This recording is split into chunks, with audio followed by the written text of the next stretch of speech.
नमस्कार बंधुरा सबाई केमन आछो आशा करी सबाई भालो आछो आमिও भालो आछि। प्रतिदिनकार मतो आजकेও একটা নতুন ভিডিও নিয়ে এসে গেছি। আজকে রেসিপি রাজমা রেসিপি। তো বন্ধুরা রাজমা চাউল আশা করি অনেকেরই ভীষণ প্রিয় রেসিপি। চলো তাহলে বন্ধুরা ঝটপট শুরু করছি। প্রথমেই আমি এখানে নিয়ে নিয়েছি রাজমা। এখানে আমি অল্প করে রাজমা আমি এখানে নিয়ে নিয়েছি। তো তোমাদের এখানে যতটা প্রয়োজন সেই অনুযায়ী তোমরা রাজমাটাকে নিয়ে নেবে। আমি এখানে জল দিয়ে একে ভিজিয়ে রেখেছিলাম 4 থেকে 5 ঘন্টার মতো। 4 থেকে 5 ঘন্টার মতো হয়ে গেছে, জলটাকে ঝরিয়ে নিয়েছি। এবার আমি এটাকে কুকারের মধ্যে দিয়ে দিচ্ছি সিদ্ধ করার জন্য। আমি এখানে 4 থেকে 5 ঘন্টার মধ্যে ভিজিয়ে রেখেছিলাম। তোমরা যদি ওভারনাইট ভিজিয়ে রাখতে চাও তাহলেও হবে। রাজমাটা যত ভিজিয়ে রাখবে ততটাই এখানে ভালো তাড়াতাড়ি সিদ্ধ হয়ে যাবে। আমি এখানে একটা ছোটো ছোটো করে আলু আমি এখানে কুচি করে নিয়েছি। তোমরা যদি আলু দিতে না চাও তো নাই দিতে পারো।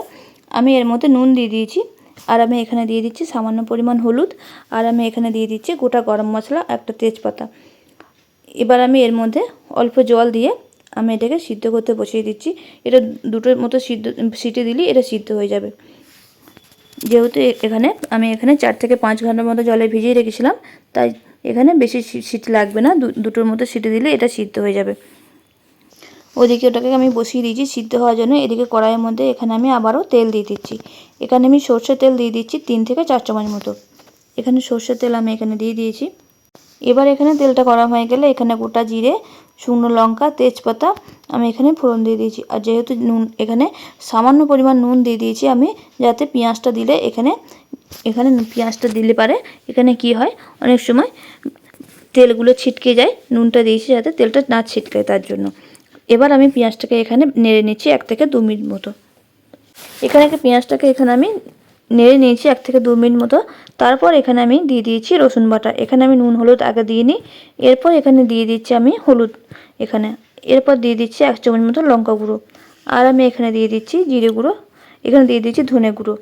এবার আমি দিয়ে দিচ্ছি এর মধ্যে জিরে গুঁড়ো 1/2 চামচ মতন, আর আমি এখানে পরিমাণ মতো নুনটা দিয়ে দিয়েছি। যেহেতু আমি এখানে নুন দিয়েছি সিদ্ধ করার জন্য, তাই আমি এখানে নুনটাকে আমি 1/2 চামচ মতন দিয়ে দিয়েছি।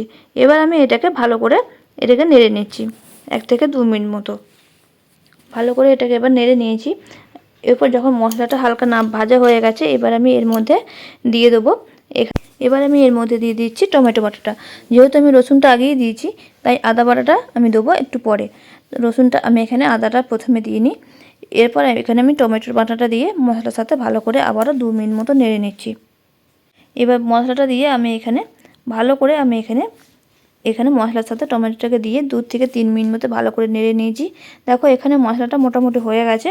এবার অল্প জল দিয়ে এবার আমি আবারও মশলাটাকে ভালো করে আদা বাটা দিয়ে এবার অল্প জল দিয়ে মশলাটাকে আমি আবারও 2 মিনিট মতো ভালো করে ভেজে নিচ্ছি। 2 থেকে 3 মিনিট মতো হয়ে গেছে, সব মশলা ভাজা এখানে হয়ে গেছে। এবার আমি সবের শেষে দিয়ে দিচ্ছি এখানে 2 চামচ মতো টক দই। টক দইটা দিয়ে ভালো করে নেড়ে নিয়েছিলাম। নেড়ে নিয়ে 2 মিনিট মতো নেড়ে নেওয়ার পর এখানে সিদ্ধ করে রাখা রাজমা আর আলুটাকে এখানে আমি দিয়ে দিয়েছি। এবার মশলার সাথে আমি এটাকে ভালো করে কষিয়ে নেব, যতক্ষণ না পর্যন্ত এর মশলাটা ভালোভাবে রাজমার সাথে ভালোভাবে নাড়া হবে, ততক্ষণ পর্যন্ত এটাকে আমি নাড়তে থাকবো। এটা মোটামুটি আমি 2 থেকে 3 মিনিট মতো ভালোভাবে নেড়ে নিয়েছি। দেখো এটা মশলার সাথে ভালোভাবে মিশে গেছে রাজমাটা। এবার আমি এর মধ্যে যে রাজমা সিদ্ধ করে রাখা যে জলটা আছে, সেই জলটা অল্প দেবো, দিয়ে এটাকে ভালো করে আমি ভালো করে ফুটিয়ে নেব। দেখো এখানে আমি যে রাজমার যে গরম জলটা ছিল, সেই গরম জলটা আমি এখানে দিয়ে দিয়েছি। এবার আমি এটাকে ফুটিয়ে নিচ্ছি 5 মিনিট মতো। এবার এটা ভালোভাবে ফুটে গেছে 5 মিনিট মতো। এবার আমি নামানোর আগে এখানে উপর থেকে দিয়ে দিচ্ছি কসুরি মেথি, আমি অল্প দিয়ে দিচ্ছি উপর থেকে। আর আমি এখানে দিয়ে দিচ্ছি 1 চামচ মতন বাটার, আমি এবার দিয়ে দিচ্ছি। সবের শেষে এখানে আমি দিয়ে দেবো 1/2 চামচ মতন আমি দিয়ে দেবো গরম মশলা। এখানে আমি দিয়ে দিচ্ছি ভাজা জিরে গুঁড়ো, এখানে আমি দিয়ে দিচ্ছি 1 চামচ মতন। তো দেখো বন্ধুরা, এবার আমি উপর থেকে 1 চামচ মতো দিয়ে দিয়েছিলাম ভাজা জিরে গুঁড়ো। এবার আমি এটাকে নামিয়ে নেব। এইভাবে যদি রাজমার রেসিপি বাড়িতে ঝটপট করে নেওয়া হয়, তাহলে খেতে খুবই ভালো লাগে ভাতের সাথে। এখানে যেহেতু রাজমা চাউল কার কার পছন্দ অবশ্যই কমেন্টে জানিও। ভাত কিংবা রুটি পরোটা সবার সাথেই খেতে পারো। আমার তো খুবই ভীষণ ভালো লাগে খেতে। তোমাদের কেমন লাগে অবশ্যই কমেন্টে জানিও। চলো তাহলে বন্ধুরা, আজকের মতো রেসিপিটা এই পর্যন্তই। ভালো লেগে থাকলে অবশ্যই রেসিপিটা শেয়ার করে দিও বন্ধুদের সাথে। আর তোমরা বাড়িতে কীভাবে বানাও সেটাও আমাকে কমেন্টে জানিও। চলো তাহলে বন্ধুরা, সবাই সুস্থ থাকো, ভালো থাকো। আজকের রেসিপিটা কেমন লেগেছে অবশ্যই জানিও।